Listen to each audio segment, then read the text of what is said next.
todas las que son como tú, guerrera, genuina y verdadera, amante de lo bueno, eres mamá, siempre tan atenta de tu casa, hermosa y temerosa de Dios, por eso tu estima sobrepasa cualquier piedra preciosa y su valor.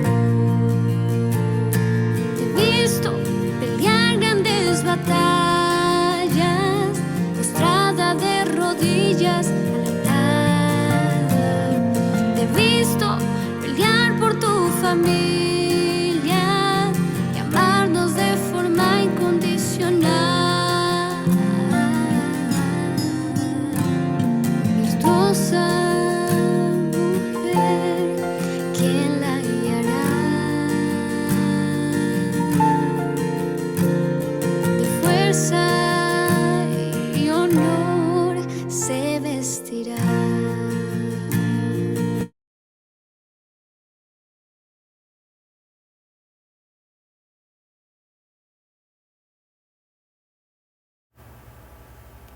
Bendiciones, buenos días, bienvenidos a En Busca de Virtud. Mi nombre es Luz Ramírez. Estás en este devocional de hoy, ¿qué día es? Martes por la mañana.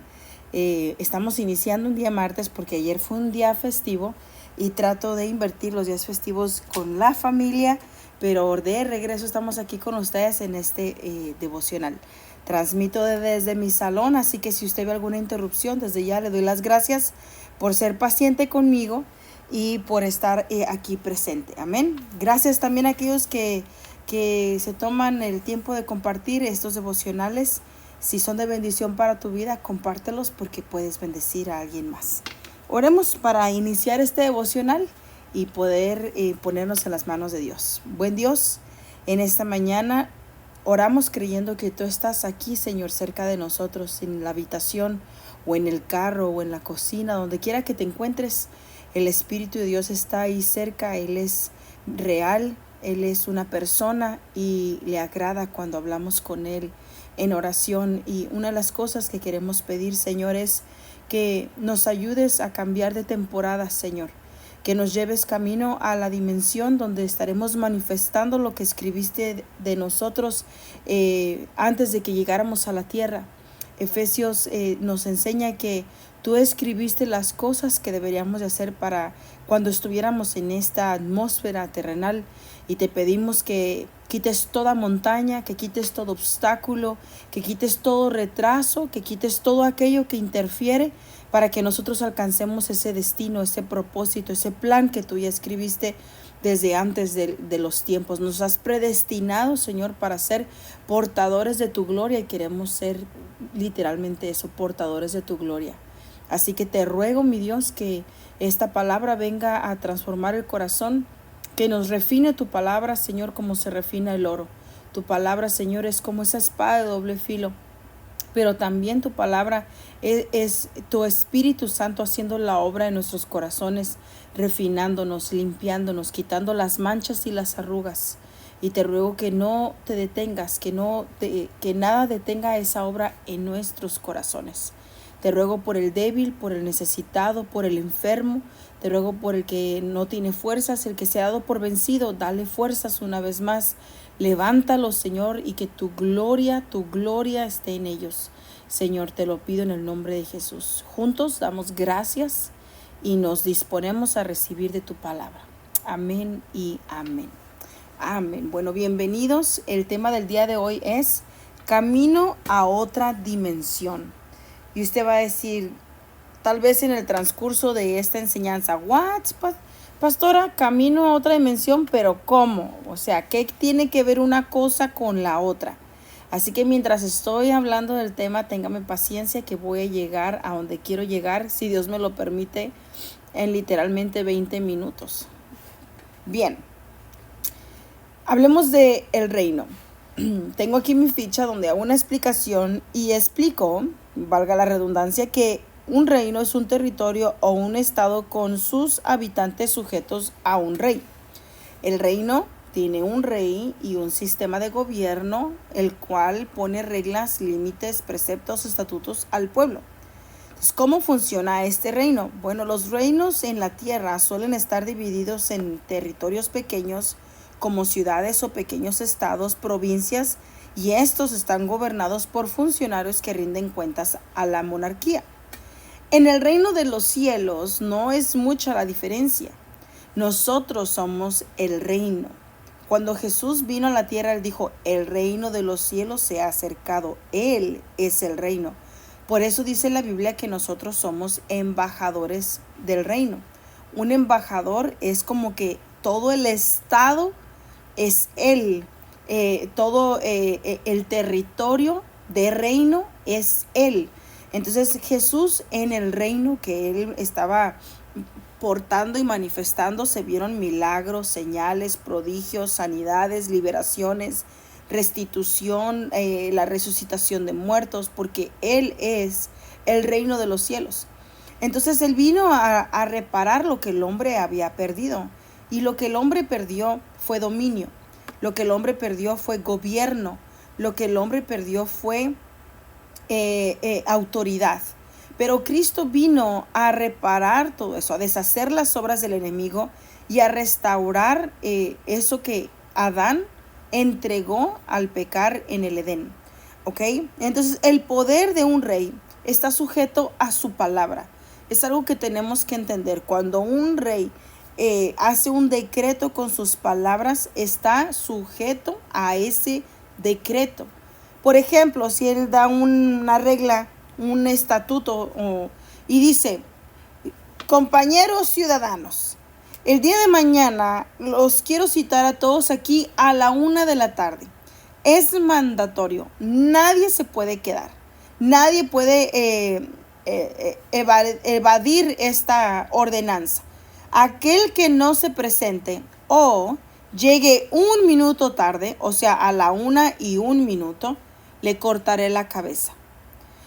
Todo el decreto fue mandado a todo el reino y llega de repente la 1 de la tarde y ya está agolpándose el pueblo y el rey da la orden. Pongan atención quién llega después de la 1, porque a ese le cortaremos la cabeza. Y resulta ser que los que llegaron a la 1:01 son sus 3 hijos, los herederos del trono.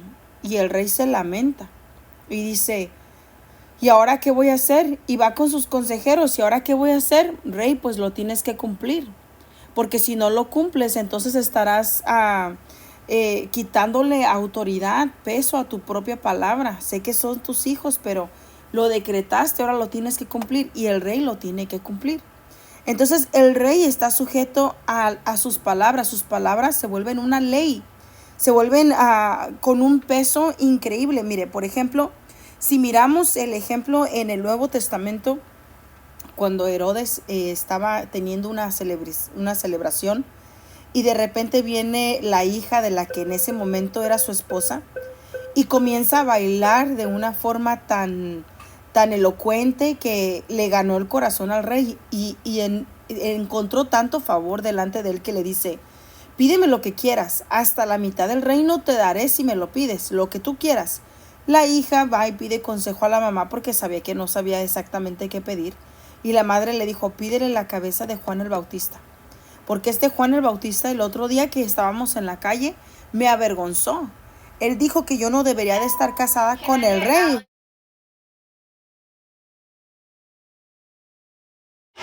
Entonces ahorita lo que yo quiero es la cabeza de Juan el Bautista. Y entonces viene la joven y le dice al rey, dame la cabeza de Juan el Bautista en una charola. Entonces el rey se entristeció. Le tenía cariño, aprecio a Juan el Bautista y también sabía que era un siervo de Dios. Entonces se entristeció, pero como su palabra es ley, tenía que cumplirlo. Ahora, si los reyes de la tierra, siendo hombres malos, están sujetos a su palabra, ¿cuánto más no el Dios que no miente? El rey soberano, aquel que es íntegro, que es fiel, que es verdadero, que su palabra es sí y amén. Entonces él dijo que el hombre, si pecaba, moriría. Y realmente hay personas que dicen, no murió porque ahora estamos nosotros aquí, resultado de Adán y Eva. El hombre murió en su espíritu, ¿verdad? El espíritu del hombre se apagó. La conexión que había entre el hombre y Dios se terminó. Cristo vino a restaurar eso. Entonces, cuando en el tiempo de Noé, la gente perdió el temor de Dios en su corazón y comenzaron a hacer lo que les placía. Por un par de años, Noé estuvo anunciando, va a haber una inundación, se va a venir un diluvio donde la humanidad va a perecer, arrepiéntanse. Este es tiempo de buscar a Dios, de volvernos a Dios, porque pronto llegará ese diluvio y sumergirá la tierra. Entonces el hombre no quiso, se apegó a su maldad, a su delirio de poder y no quiso volver su corazón a Dios. Y de repente comienza a llover, algo que nunca había sucedido en la tierra, y todos empiezan a golpear. Ábrenos, Noé, ábrenos. Lo siento, aquí el que abre la puerta es Dios y el que cierra la puerta es Dios, y ahorita está sellada y no se puede abrir. Entonces, si Dios dijo que destruiría a la humanidad si no se arrepentían, y en ese tiempo lo hizo con agua, después de eso hizo una promesa, y como señal de sus promesas dejó el arco iris donde dijo, si el hombre volviera a pecar, lo volvería a destruir, pero esta vez ya no será con agua, será con fuego. Entonces, si Dios lo dijo una vez y lo cumplió, y lo ha dejado escrito en su palabra, ¿ustedes creen que no lo va a cumplir? Entonces, hay personas que dicen, es que eso no puede suceder porque Dios es un Dios de amor. Dios verdaderamente es un Dios de amor. Pero a la misma vez Dios es un Dios que honra su palabra. Amén. Entonces, ¿por qué? Porque su palabra es ley. Entonces, para operar en el reino de Dios debemos entender que no puede haber un bias. En inglés se dice bias, pero en español se dice un prejuicio. ¿Qué es un prejuicio? Bueno, primero le voy a leer la definición del diccionario y después lo vamos a platicar. Es la tendencia de la mente en las personas o de las personas a buscar información que respalde los puntos de vista que ya tienen. También lleva a las personas a interpretar evidencia de manera que apoya sus creencias, expectativas o hipótesis preexistentes. Prejuicio, en su traducción del diccionario, dice que es la opinión previa y tenaz, por lo general desfavorable acerca de algo que se conoce mal. Ahora lo voy a explicar. Dios es amor, y como Dios es amor, Él no va a enviar a la humanidad al infierno. Ese es un bias. Entonces, ¿qué es lo que estoy haciendo? Estoy queriendo acomodar la verdad de que Dios es un Dios de amor al sentido de que Dios no va a enviar castigo a la tierra y que la humanidad, si no se vuelve a Dios, va a pasar la eternidad separados de Dios en un lugar de tormento. Todos los hombres somos eternos. Todos somos eternos. O sea, esa no es la palabra en cuestión. Todos somos eternos.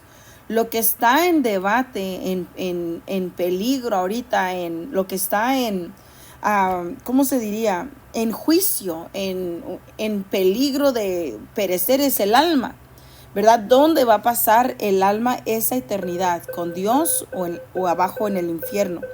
Entonces, creer que porque Dios es amor, eso no va a suceder es un bias. Un bias, lo vuelvo a repetir, es interpretar la evidencia de manera que apoye tus pensamientos. Quiero interpretar la evidencia de manera que apoye mi pensamiento, mi creencia, lo que yo pienso de lo que puede o no puede suceder. No tiene peso cuando lo comparas a la luz de la palabra de Dios, ¿verdad? Entonces, un bias o el prejuicio es la opinión que tienes de algo por una mala información o porque tú mismo quieres manipular esa información. Entonces, tú alimentas tu verdad con lo que tú quieres creer, no con lo que es la verdad. Amén. Entonces, quiero avanzar. Tu alimento con esta verdad, o sea, de que no porque tú crees algo va a ser así. Tienes que empezar a alimentar tu alma y tu espíritu con la verdad. Y la única forma de hacer eso es a través de la palabra. No solo vas a llegar al entendimiento de qué es la verdad y vas a quitar todo tipo de prejuicios o de bias en tu caminar, sino que también te va a ayudar a transicionar como capas, como escalones de una dimensión a otra. te va a ayudar a transitar en el reino de Dios, porque en el reino de Dios lo que Dios quiere es que crezcamos en poder y autoridad. Por eso el apóstol decía, yo no he venido a ustedes con palabras persuasivas, yo he venido a ustedes con la manifestación de un dunamis, o sea, la manifestación del poder del Espíritu Santo. Entonces necesitamos transitar en el reino de Dios a través de escalar dimensiones y llegar a niveles altos de autoridad. Porque si no, va a venir el enemigo y nos va a pedir para zarandearnos y lo va a lograr hacer. Recordemos que Jesús le dijo a Simón, Simón, el enemigo te ha pedido para zarandearte, pero no te preocupes, Simón, yo he rogado por ti para que tu fe no desmaye, para que tu fe no falte. Entonces va a llegar el momento donde el enemigo nos va a pedir para zarandearnos, y si no hemos subido a dimensiones de autoridad, el enemigo nos va a derribar y nos va a destruir. Ahora, entendamos qué significa la palabra dimensión, y lo voy a explicar de la forma terrenal primero. Cuando se habla de las dimensiones humanas o dimensiones del ser humano, normalmente se está haciendo referencia a las distintas esferas de existencia de la vida humana, es decir, a las diferentes áreas de la vida que constituyen nuestra existencia y que podemos cultivar en un mayor o menor grado. Lo voy a explicar así. Por ejemplo, están las dimensiones, una extensión de algo. La televisión tiene un largo, un ancho, un alto, ¿verdad? Un gruesor. Esas son las dimensiones de un televisor. Una mesa tiene lo largo, tiene lo ancho, lo cuadrado, lo rectangular. Esas son las dimensiones en las que nos movemos. Un cuarto tiene una dimensión de 10 por 20 o de 20 por 40. Son dimensiones en lo natural. Pero también están las dimensiones existenciales. Por ejemplo, hay una dimensión como mamá, hay una dimensión como hija, como amiga, como hermana, como persona en Cristo. Hay diferentes dimensiones existenciales. Amén. Entonces, cuando hablamos de las dimensiones existenciales, debemos entender que hay en el proceso de esta jornada una madurez en nuestras relaciones. Hay veces que conoces a alguien por primera vez y hola, ¿cómo estás? Mi nombre es Luz, mi nombre es Mayra. Bendiciones, Mayra, qué bueno conocerte. Hasta ese punto solo conozco el nombre de Mayra. No conozco más. Esa es la primera dimensión. Pero después me dice Mayra, te invito a tomar un café. Vamos a tomar un café y de repente ella me cuenta lo que ha vivido, lo que ha experimentado. Conozco ahora una dimensión nueva de Mayra. De repente me invita a su casa, conozco su familia, sus hijos, relativos cercanos y lejanos. Esa es otra dimensión. De repente Mayra empieza a confiar en mí, me cuenta sus secretos, sus debilidades, me toca orar por ella ora por mí. Ahora estamos en una dimensión espiritual que nos une, ¿verdad? De repente Mayra dice, ¿sabes qué? Quiero más de Dios, ayunemos, intercedamos, levantémonos de madrugada. Ya entramos a otra dimensión. Entonces vamos de dimensión en dimensión. Entonces ahora la confianza, la amistad, esa madurez que hemos alcanzado nos lleva a amonestarnos en el Espíritu, a animarnos en el Espíritu, a consolarnos en el Espíritu, y eso nos lleva a una unidad en el Espíritu. Es otra dimensión, ¿verdad? De repente empezamos a servir juntas a Dios y entramos a guerra espiritual y entramos a otra dimensión. Entonces vamos de dimensión en dimensión. Tenemos que entender que esas son las esferas existenciales en la vida humana. Entonces, ¿qué es una dimensión en lo espiritual?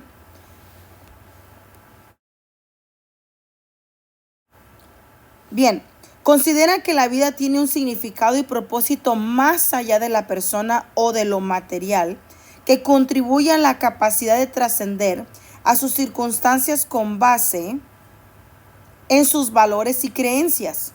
Considera que la vida tiene significado y propósito. Y para poder explicar la dimensión espiritual, me quiero apoyar en el modelo del matrimonio. Me quiero apoyar en el diseño del matrimonio y me voy a dar prisa. Entonces, en la dimensión existencial aquí en la tierra, le llamamos esposo y esposa. Cada uno de los dos tiene sus obligaciones, responsabilidades y privilegios. Amén. Aunque dentro del matrimonio se puede construir una relación de amistad, está en el libro de Cantares donde dice amiga mía, y hay el amor del amigo, en el libro de Proverbios, y en la palabra nos enseña acerca de la palabra amistad. Dios quiere tener una amistad con nosotros. Abraham era amigo de Dios. Pero cuando quiero hablarte de la dimensión del matrimonio en la dimensión espiritual, entonces entendemos que no puede haber mucho una relación de amistad, porque mire, le quiero poner una pequeña cápsula. Yo le preguntaba a los jóvenes, aquí en la clase hay un ejercicio donde le preguntan qué tan involucrado debe de estar un papá con su hijo. ¿El papá debe de ser amigo o debe de ser papá del joven? Y ellos tienen que responder. Unos responden, y la mayoría responden, los papás deberían de no ser amigos de nosotros, porque deberían de ser más papás, porque cuando son muy amigos les perdemos el respeto. No los vemos como una señal de autoridad y no los vemos como por ejemplo, tú sabes, ese temor, no ese temor de, ay, me va a pegar, sino con el temor reverente donde dice, no voy a fallarle a mis papás porque se han sacrificado tanto por mí. No me voy a salir de la escuela temprano para irme con las amistades a fumar porque debo honrar a mis padres. Ese temor de respeto. Entonces, ese temor de respeto se pierde cuando hay mucha amistad, porque lo ven muy coloquial al papá, a la mamá. Entonces, en el matrimonio, el esposo debe de verse como el protector, como la cabeza diseñada por Cristo para la mujer, y la mujer debe de verlo como aquel Señor al que se sujeta con reverencia. Hay una amistad, hay un vínculo amistoso, pero sin nunca perderse esa frontera de respeto. Y lo que yo les voy a platicar ahorita, a mí me ha costado muchos años entenderlo. Una vez alguien le preguntó a mi esposo, cerrando ya la cápsula de la amistad, ¿qué tan sujeta es su esposa? Y yo me sorprendí de la pregunta porque aparte de que yo la considero imprudente, abusiva, la hizo enfrente de mí y sentí un poco de pena porque ¿qué iba a contestar mi esposo? A mí me sorprendió mucho su respuesta porque dijo, bueno, depende cuál es tu definición de sujeción. Por ejemplo, si yo le digo, siéntese ahí, párese, vaya para allá, no coma, y me obedece, la gente del mundo en su dimensión existencial piensa que eso es sujeción. Pero en el reino no es así. En el reino es, yo agarro a mi esposa como una flor delicada y la cuido y la protejo y la amo y la hago sentir segura y la hago descansar. Entonces mi esposa lo que hace es que se abraza de mí. Entonces mi esposa ahora está sujeta a mí. Lo que quiere decir es de que la cuido también, que encuentra en mí un lugar de refugio. Puede descansar de que cualquier cosa que yo le pida que haga no es porque la quiera humillar o no es porque la quiera suprimir, sino porque la estoy cuidando, la estoy protegiendo, la estoy guardando, ¿verdad? Entonces la persona se quedó y sorprendida porque dijo, oh, wow. Entonces la sujeción no es impuesta, es el resultado de un buen cuidado de parte del esposo. Amén. Entonces, cuando la mujer se siente protegida, no tiene problema en llamarle al esposo Señor. No tiene problema. Mire lo que dice esta porción en 1 de Pedro 3, 5, 6. Porque así también se atavió en otro tiempo aquellas santas mujeres que esperaban en Dios, estando sujetas a sus maridos, como Sara obedeció a Abraham llamándole Señor, de la cual vosotras habéis venido a ser hijas, si hacéis el bien sin temer ninguna amenaza. Qué poderoso es este versículo. Yo una vez dijo mi esposo, sueño con que un día me llegues a decir mi Señor. Y yo dije, no creo que eso vaya a pasar muy pronto. Pero es como que Dios me oyó y me dijo, déjate enseño. Y siento que me ha ido enseñando precisamente el valor de eso. Si quieres avanzar en una dimensión a otra, necesitas entender el valor de la sujeción, porque el valor de la sujeción te lleva a una dimensión de autoridad que necesitas para transitar en el reino de los cielos. Entonces, dice la Biblia que todo lo que hagamos lo hagamos como para el Señor. Y mira lo que dice Efesios 5:22. Las casadas estén sujetas a sus maridos, a sus propios maridos como al Señor. Filipenses 2:11. Y toda lengua confiese que Jesucristo es el Señor para gloria de Dios Padre. Colosenses 1:18. Y Él es la cabeza del cuerpo que es la iglesia. Cristo es la cabeza del cuerpo y el cuerpo es la iglesia. Él es el Señor de la iglesia. Nosotros, la iglesia es una mujer, está representada por una entidad mujer femenina. Entonces la iglesia se sujeta a Cristo porque Cristo es su Señor. Entonces me sujeto a mi marido como si me estuviera sujetando a mi Señor. Entonces Efesios nos enseña un poco más acerca de esto.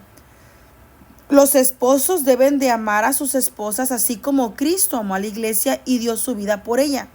Lo hizo para hacerla solo suya. Mira, Dios lo hizo para hacerla suya, limpiándola por medio de su mensaje y del bautismo.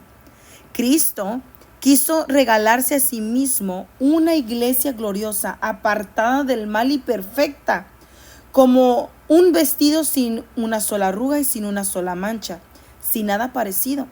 El esposo debe de amar a su esposa así como ama a su propio cuerpo.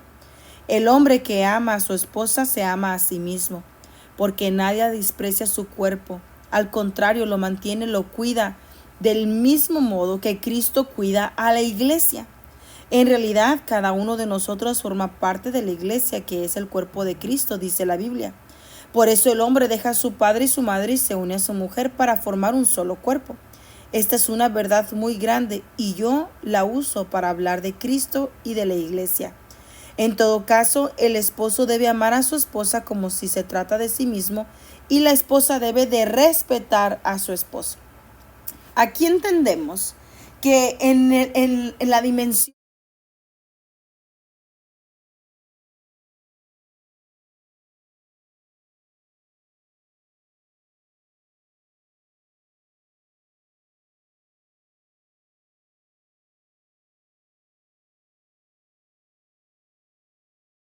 el amor no es un sentimiento, es una decisión.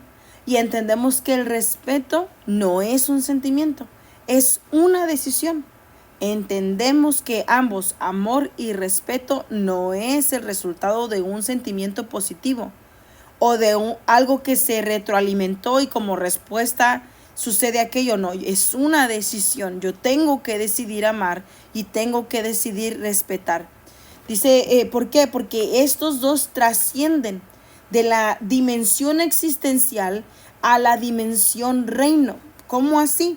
Bueno, la palabra de Dios dice que si el hombre no trata a su esposa como algo frágil, que si el hombre no cuida a su esposa como si se estuviera cuidando a sí mismo, que si el hombre no es sabio con su esposa y la trata con consideración, entonces sus oraciones van a ser estorbadas.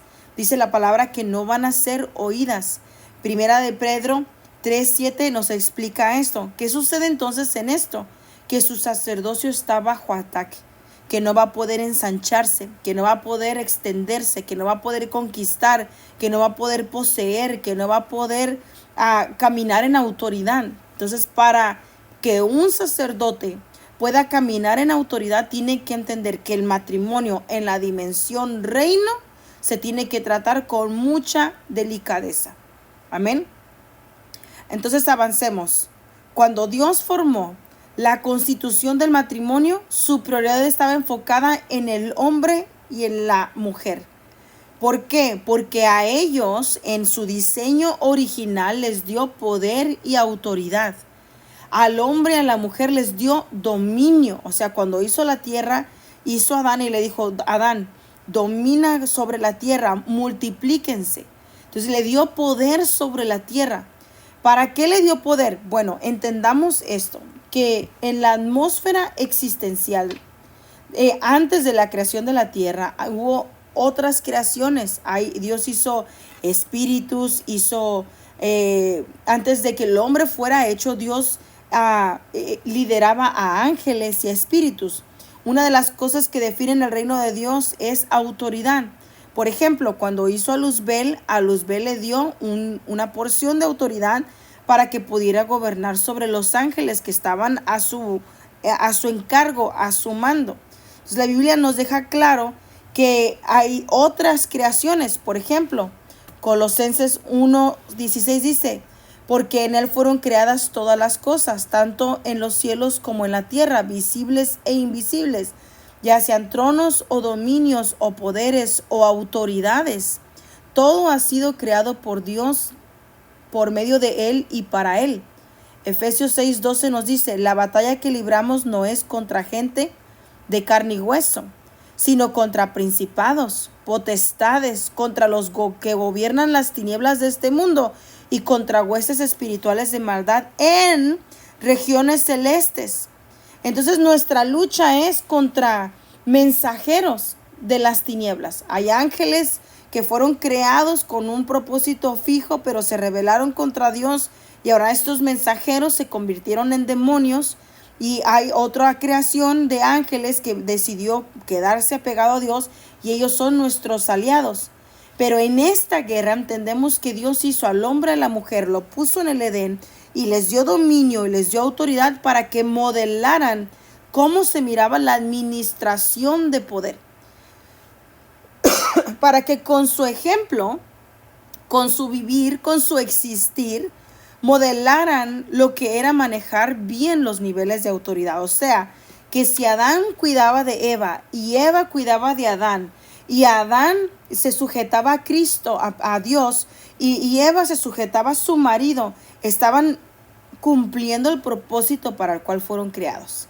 Esto lo vamos a aprender un poco más a través de 1 Corintios 11, 3-10. Pero quiero que sepáis que Cristo es la cabeza de todo varón, y el varón es la cabeza de la mujer, y Dios la cabeza de Cristo. Y todo varón que ora o profetiza con la cabeza cubierta afrenta su cabeza, pero toda mujer que ora o profetiza con la cabeza descubierta afrenta a su cabeza. Por lo mismo es que si se hubiese rapado, porque si la mujer no se cubre, pues que se corte también el cabello. Y si le es vergonzoso a la mujer cortarse el cabello o raparse, que se cubra. Porque el varón no debe cubrirse la cabeza, pues él es imagen y gloria de Dios. Pero la mujer es gloria del varón. Porque el varón no procede de la mujer, sino que la mujer del varón. Y tampoco el varón fue creado por causa de la mujer, sino que la mujer por causa del varón. Por lo cual la mujer debe tener señal de autoridad sobre su cabeza por causa de los ángeles. Volvamos a leer esa parte. Por lo cual la mujer debe tener señal de autoridad sobre su cabeza por causa de los ángeles. Pero en el Señor ni el varón es sin la mujer, ni la mujer sin el varón. Porque así como la mujer procede del varón, también el varón nace de la mujer. Pero todo procede de Dios. Entonces, ¿qué es lo que está diciendo? La mujer debe de estar sujeta a su marido por causa de los ángeles que están observándolo todo. ¿Qué es lo que están observando? Están observando cómo usted y yo administramos la autoridad que Dios nos ha dado. Porque a Satanás se le dio autoridad y la abusó y la derrochó, la malgastó y le costó el cielo. Entonces a Adán se le dio autoridad y también la derrochó y le costó el Edén. Ha venido Cristo a morir por nosotros en la cruz, a reparar la amistad con el Padre, nuestra relación con Él, y nos restaura la autoridad. Pero para poder subir a dimensiones de autoridad, necesitamos entender que todo lo que hacemos en la dimensión existencial afecta la dimensión del reino. Todo lo que hacemos en la dimensión existencial hace que avances o te retrases en la dimensión de reino. Todo lo que planifiques, lo que sueñes, lo que hables, lo que hagas en la dimensión existencial va a ayudar o perjudicar tu dimensión en el reino. Y el mejor modelo que usó aquí el apóstol Pablo es enseñar esta verdad con el diseño, con el modelo del matrimonio. Amén. La NTV dice en la traducción de este versículo: por esta razón y debido a que los ángeles observan, la mujer debería cubrirse la cabeza para mostrar que está bajo autoridad. Y esto a mí me sorprende porque mira, está la historia donde Jesús llega a la ciudad y le dice en Lucas, vamos a leer esta palabra, Jesús, vamos a leerlo mejor. Lucas 7, 1 al 10. Así que Jesús fue con ellos, no estaba lejos de la casa, está hablando de Centurión, cuando Centurión mandó unos amigos a decirle: Señor, no te tomes tanta molestia, pues no merezco que entres bajo mi techo. Por eso ni siquiera me atreví a presentarme ante ti, pero con una sola palabra que tú digas, quedará sano mi siervo. Porque yo mismo soy un hombre sujeto, fíjese lo que dice, yo soy un hombre sujeto a órdenes superiores y además tengo soldados bajo mi autoridad. Y le digo a uno, ve y va, y al otro, ven y viene. Y le digo a mi siervo, haz esto, y lo hace. Al oír Jesús se asombró de él y viendo a la multitud que lo seguía comentó: les digo que ni siquiera en Israel he encontrado una fe tan grande. Al regresar a casa, los enviados encontraron sano al siervo. Israel no ha manifestado este nivel de fe. ¿Sabe de cuál fe estaba hablando? La de sujetarse bajo su Señor, la de ponerse bajo autoridad y obedecer a Dios. Yo soy un hombre que está bajo autoridad y tengo a otros bajo autoridad y sé que con solo que tú envíes la palabra será hecho, porque tú, Cristo, estás bajo autoridad. Lo has dicho. Yo no hago nada que venga de mí, solo lo que veo hacer del Padre. Eres un hombre bajo autoridad. Entonces yo sé que si tú das la orden, enviarán los ángeles y mi siervo quedará sano. Entonces la dimensión terrenal estaba afectando la dimensión reino. Y si no entendemos eso, nos vamos a frustrar y vamos a seguir caminando perdiendo muchas batallas. Si no entendemos que necesitamos estar bajo sujeción, bajo autoridad. Por eso es que a veces el enemigo levanta autoridades abusivas, autoridades narcisistas, autoridades que no son guiadas a veces por el Espíritu Santo.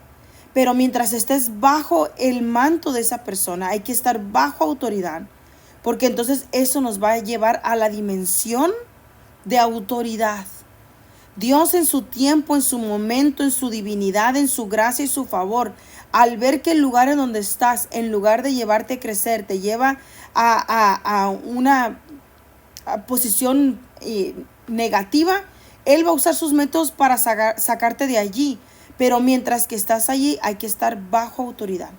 Si tu vida no está en peligro, si tu vida no está bajo abuso emocional y físico, necesitas estar bajo autoridad. Pero si tu vida corre peligro y si tu vida está en una situación donde estás siendo dañado emocional, mental y físicamente, claro que no, hay que salir de allí.